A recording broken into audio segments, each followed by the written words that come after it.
Hi everyone, welcome back to another video. Okay, so ये video basically आपके RKB blogs में जाने वाला है।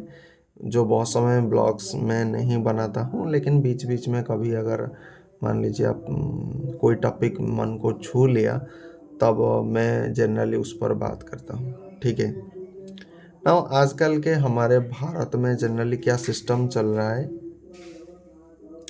थ्योरी एंड प्रैक्टिकल के बीच में एक ह्यूज गैप है। एंड इसमें बहुत सारे फैक्टर ऐसे हैं जो हर किसी को पता होना चाहिए। ठीक है। बेसिकली मैं थ्योरी को इसलिए इतना महत्वपूर्ण देता हूँ। थ्योरी को देखो, मैं किस नज़र में देखता हूँ। मान लीजिए मैं एक बीडी चौरासिया का जनरल एनाटॉमी ये बुक पढ़ रहा हूँ, और मान लीजिए सेसामॉइड बोन पाटेला के बारे में मैं पढ़ रहा हूँ। बुक में मैंने पढ़ लिया, तो मेरे पास सेसामॉइड बोन होना चाहिए। राइट नाउ होना चाहिए, मतलब मैंने पढ़ लिया और वो होना चाहिए। अगर मान लीजिए मैं गलती से किसी थ्योरी बुक में डॉक्टर डॉक्टर एक वर्ड जो होता है, अगर वो गलती से मैंने पढ़ लिया, तो मेरे पास डॉक्टर होना चाहिए। अगर मान लीजिए मैंने बुक से कार्डियोवास्कुलर सर्जन अगर गलती से भी पढ़ लिया, तो मेरे पास कार्डियोवास्कुलर सर्जन होना चाहिए। और इसकी होना क्या मेरे बात है, मेरे साथ एक कार्डियोवास्कुलर सर्जन रहने का क्या बात है, ताकि वो मुझे सिखाए। समझ में आ रहा है। अगर मैंने गलती से एमआरआई पढ़ लिया, तो मेरे पास एमआरआई मशीन होना चाहिए। मैं थ्योरी को इस नज़र में देखता हूँ। आप जो विकसित भारत कहते हो ना, विकसित भारत तभी बनेगा जब थ्योरी का डायरेक्ट इंटरप्रिटेशन बाहर की दुनिया में विजुअलाइजेशन होगा। विजुअलाइजेशन तो हम वो चीज़ करते हैं, विजुअलाइजेशन कहना थोड़ा गलत होगा, वो डायरेक्ट रिफ्लेक्ट होना चाहिए। ठीक है, जो चीज़ यहाँ पढ़ोगे वो चीज़ उधर होगा। और ये तो हो गया थ्योरी और प्रैक्टिकल के बीच में ह्यूज गैप। जो भी चीज़ हो रहा है ये सच्चाई है। ठीक। नाउ इसके बाद जो सच्चाई जो मेडिकल फील्ड में सबसे ज़्यादा हम लोगों को परेशान करता है, वो जनरली ये होता है, बहुत सारे सीनियर जूनियर फीलिंग्स बहुत सारे हैं। और आप अगर उनके लिए कुछ काम नहीं करेंगे, वो आपको रफा दफा कर देंगे। ऐसे मतलब कई प्रकार के ऐसे सीनियर जो होते हैं ना, वो कुचटिया बुद्धि, जिसको उड़िया में कहा जाता है कुचटिया बुद्धि, ये टाइप के जो होते हैं ना सीनियर, ये कहीं ना कहीं आपके शिक्षा व्यवस्था में एक प्रकार का हर्डल बन रहे हैं। आज की डेट में अगर कोई जूनियर किसी भी चीज़ को पढ़ रहा है, तो खास करके प्रैक्टिकल की मैं बात कर रहा हूँ। थियोरेटिकल तो व्यक्ति ऐसे ही भी पढ़ लेगा। थियोरेटिकल के लिए आजकल के यूट्यूब में इतना एक से एक बढ़कर के टीचर आ गए, गुरु आ गए। आप जिनको पसंद करते हो, जिनका फ्रीक्वेंसी आपके साथ मैच करता है, आप उस टीचर के साथ अपना पढ़ाई जारी रख सकते हो। इसमें कोई प्रॉब्लम नहीं। हर एक टीचर का अलग फ्रीक्वेंसी होता है, हर एक स्टूडेंट अलग होता है, तो हमारे लिए मल्टीपल ऑप्शन। तो थियोरी के एंगल में कोई प्रॉब्लम नहीं, लेकिन प्रैक्टिकल की बात जब आ जाती है, प्रैक्टिकल में रिसोर्स कम हो जाता है, क्योंकि आप एक ही जगह पर काम कर सकते हो। ऐसा नहीं कि आप 2 4 10 जगह ऐसे रैंडमली पिक कर सकते हो। जैसे मान लीजिए यूट्यूब में बहुत सारे मैथमेटिक्स टीचर हैं। मुझे जिस मैथमेटिक्स टीचर को पसंद आता है, मैं उसके साथ अपना कोर्स को फॉरवर्ड लेकर के जा सकता हूँ। लेकिन मैं कल को अगर न्यूरो सर्जरी सीखूँगा, क्या मैं मार्केट में जितने भी न्यूरो सर्जन अवेलेबल है, क्या मैं उनको एक्सेस कर सकता हूँ? नहीं कर सकता हूँ। ऑनलाइन एक्सेस कर सकता हूँ, बट ऑफलाइन संभव नहीं है। एंड जब प्रैक्टिकल की बात किया जाता है, प्रैक्टिकल में हमेशा ऑनलाइन का यहाँ पर कुछ महत्व रहने वाला नहीं है। एंड यहाँ पर प्रैक्टिकल लाइफ में सबसे ज़्यादा गंदा खेल भी होता है। दरअसल हम जिन सीनियर को आज तक बनाए हैं, वो सीनियर को हमने कभी ऐसा पाठ पढ़ाया नहीं कि आपका महत्व क्या होने वाला है। क्योंकि जिस तरीके से आप सीनियर हैं, उस तरीके से आप एक जूनियर को कल एक सीनियर में परिवर्तित करोगे। तो जब प्रैक्टिकल की बात आ जाता है, वहाँ पर रिसोर्स, मैन पावर, सब चीज़ें धीरे धीरे धीरे धीरे सिकुड़ना लगता है। एंड यहीं पर आपके सीनियर सबसे ज़्यादा गंदा खेल खेलता है कि हमारे काम अगर नहीं करोगे हम तुम्हें बाहर कर देंगे। थोड़ी भी अगर बातचीत से अगर अनबन हो जाएगा तो हम बाहर कर देंगे। मतलब इनका कोई भी काम हो ना, बाहर कर देंगे, बाहर कर देंगे, बाहर कर देंगे। Get out bastard. ये साले सीनियर को मैं इतना इसलिए मतलब हेटरेट करता हूँ ना, हद से ज़्यादा इनको मैं हेटरेट करता हूँ। मतलब एक चीज़, अच्छा एक जूनियर जब आता है प्रैक्टिकल लाइफ में, वो हमेशा गलती करेगा, हमेशा गलती करेगा। इसीलिए तो सीनियर है। लेकिन इनको सीनियर की उस रेस्पॉन्सिबिलिटी के बारे में इनको कोई आइडिया नहीं, बल्कि इनकी सीनियरिटी जो होता है, इनको वो आइडिया है कि हमारा काम करोगे हम रखेंगे, हमारा काम नहीं करोगे नहीं रखेंगे। भाई ये क्या बात हुआ, ये क्या बात हुआ? मतलब सीनियर होते हुए भी आपका माइंड एक जूनियर की तरह भटकता है इन छोटे मोटे चीज़ों में। इसीलिए मैं इनको कहता हूँ कुचट्टिया बुद्धि।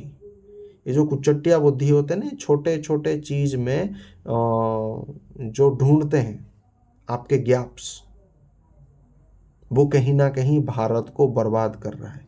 एंड अगर भारत के प्रधानमंत्री नरेंद्र मोदी से ये प्रार्थना मैं करता हूँ, अगर हो सकता है इस चीज़ को करो। वरना हमेशा, जैसे पितामह भीष्म एक बार कहा था राज्यसभा में कि हमेशा शक्ति से हम लोगों के मत को दबा नहीं सकते हैं। शक्ति हमारे पास है, राजतंत्र हमारे पास है, और उन लोगों के पास राजतंत्र की पावर नहीं है। इसका मतलब ये नहीं कि हम शक्ति में हमेशा लोगों के साथ यही चीज़ करेंगे, अर्थात लोगों की आवाज़ को हम हमेशा शक्ति के माध्यम से दबा नहीं सकते हैं। अगर ऐसा हम करेंगे तो कल को मान लीजिए कोई बाहरी ताकत हमारे देश पर आक्रमण करेगा, तो फिर हम तो युद्ध लड़ लेंगे, लेकिन हमारे जो लोग हैं वो हमारे विरोधी बन जाएंगे। यही कहा था ना पितामह भीष्म ने कि हमेशा हम दबाव नहीं कर सकते। इसलिए आज मैं ये जो कोट है, इसे मैं सीनियर को सुनाना चाहता हूँ। अधिकांश सीनियर, आप हो सकता है सब सीनियर ऐसे नहीं होते हैं, अधिकांश सीनियर को मैं बताता हूँ कि आप जो जबरदस्ती कर रहे हो ना, वो जबरदस्ती का फंडा हमेशा काम नहीं आएगा। आपके पास पावर है, आप किसी को चाहो तो बाहर कर सकते हो, लेकिन इसका ये मतलब नहीं कि हमेशा आप गेट आउट वाले फिलोसॉफी पर अड़िग रहोगे। दुनिया बदल रहा है, इसे देखने की सामर्थ्य अगर सीनियर के पास है नहीं, तो फिर उस सीनियर को हम बदल देंगे। समझ रहे हो? साधारण जो जनता होता है ना, उसकी पावर इतनी होती है कि भगवान भी चकरा जाते हैं, और तुम तो भाई इंसान हो। तो कहने की बात ये है कि सीनियर को अपने आप में परिवर्तन लाना पड़ेगा, जूनियर को नहीं, जूनियर को नहीं। तुम साले पहले सुधरो। अगर तुम ऐसा नहीं करोगे तो ये मत सोचना कि कोई तुम्हारे विरुद्ध में ठोस कार्रवाई नहीं करेगा। अब तक तुमने शक्ति से परिचय नहीं प्राप्त हुआ है, इसीलिए ऐसा कर रहे हो। जिस दिन शक्ति से परिचय प्राप्त कर लोगे, फिर तब बताना। और मैं खास करके, अगर मैं मान लीजिए काल को चल करके एक बड़ा व्यक्तित्व बनूंगा, मैं जितने भी सीनियर क्या क्या काम करते हो ना, तुम्हारे जीरो से लेकर के हीरो लेवल तक सारे सफ़र, सारे जर्नी मुझे पता है। एंड मुझे एग्जैक्टली पता है कि तुम जैसे लोगों के साथ कैसा किया जाता है।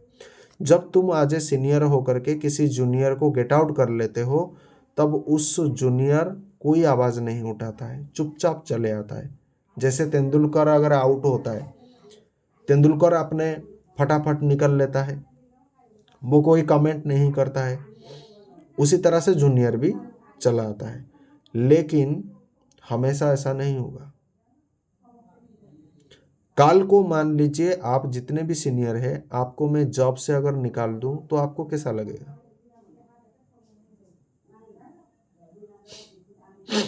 उसको निकाल देते हो। एंड मैं आपको बता दे रहा हूं, जितने भी जूनियर है ना, अगर भारत को सच में अगर परिवर्तन करने का पावर है, वेट 1 मिनट,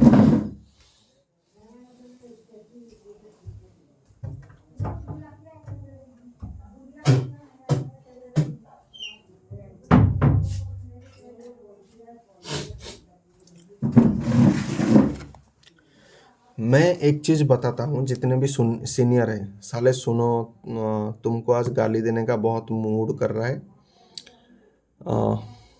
जितने भी सीनियर है वो जनरली किस एज में जॉब पाते हैं? 25 साल, 30 ईयर, ऐसा कुछ ईयर में आप जनरली जॉब पाते हो।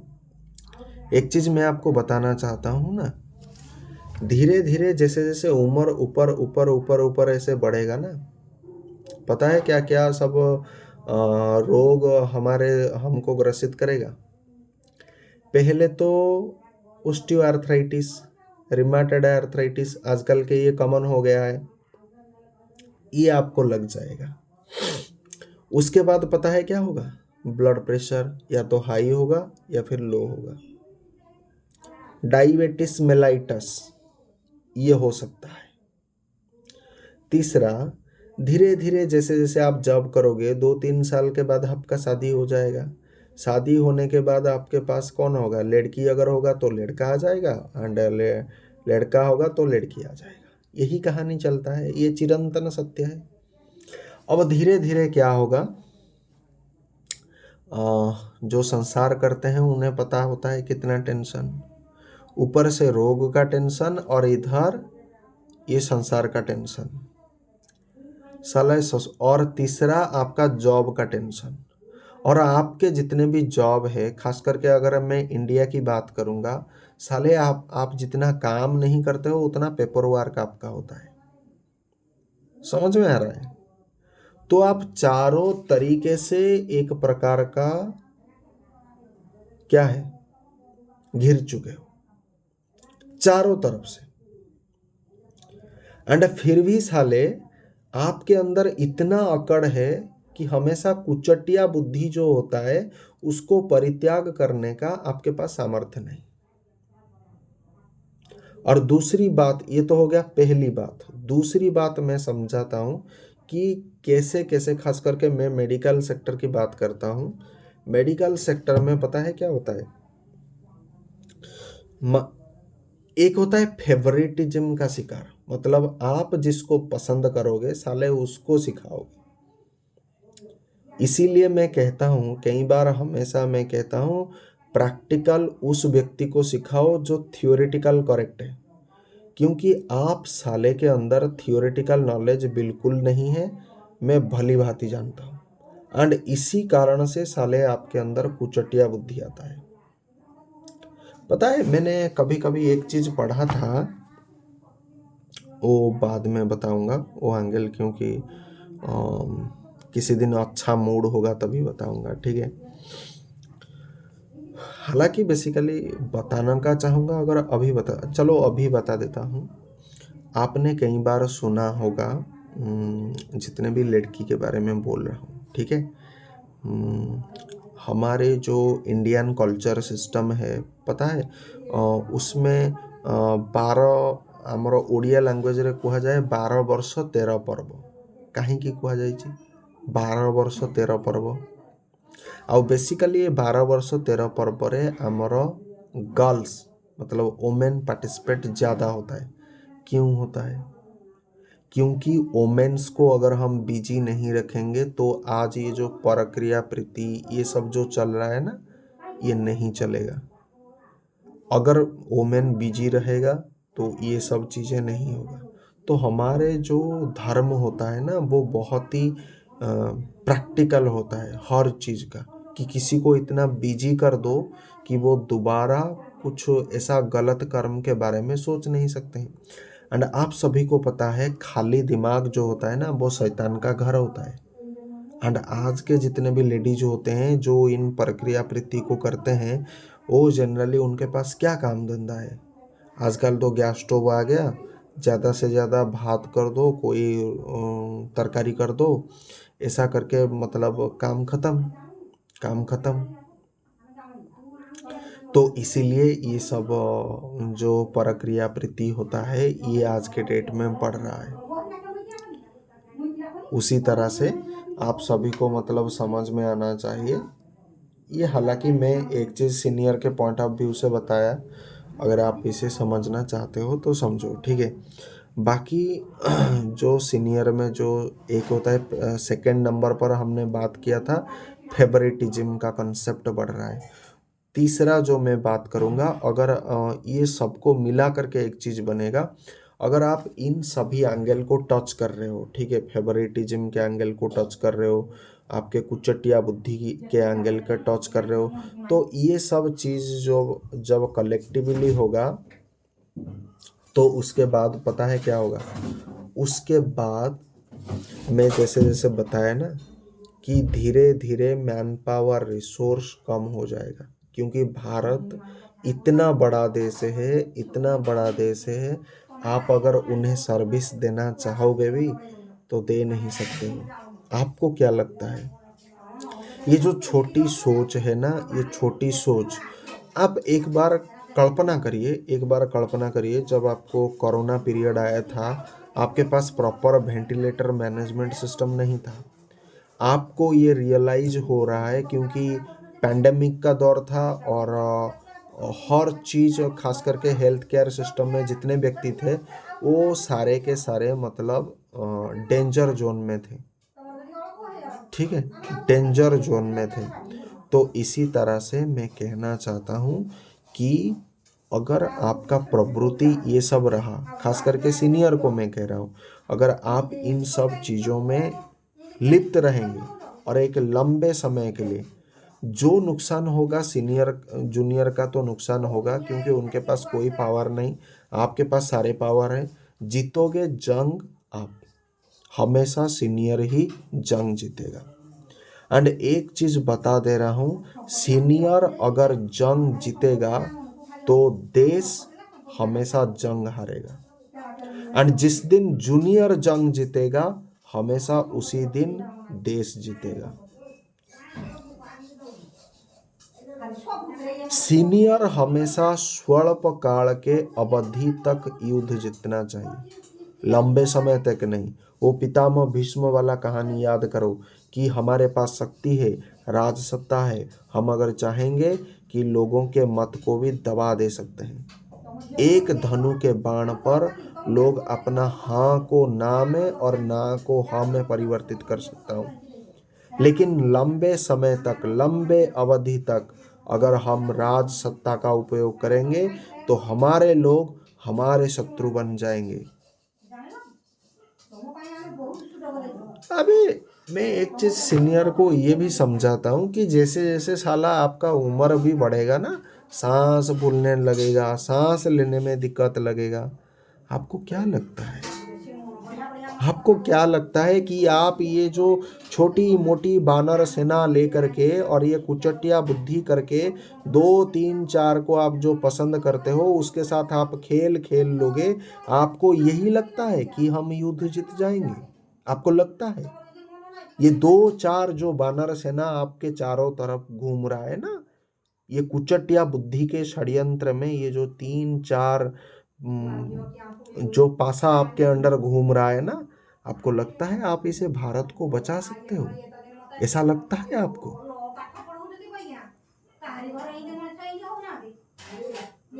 तो ये एक मेजर कंसर्न है। सुधर जाओ। हमेशा गेट आउट वाले सिद्धांत काम नहीं आएगा, उखाड़ दिया जाएगा। तो आज के वीडियो के लिए इतना ही। ऐसे ही मिलते हैं किसी और एक वीडियो के में। Thank you. जय हिंद, वंदे मातरम। Thanks for watching.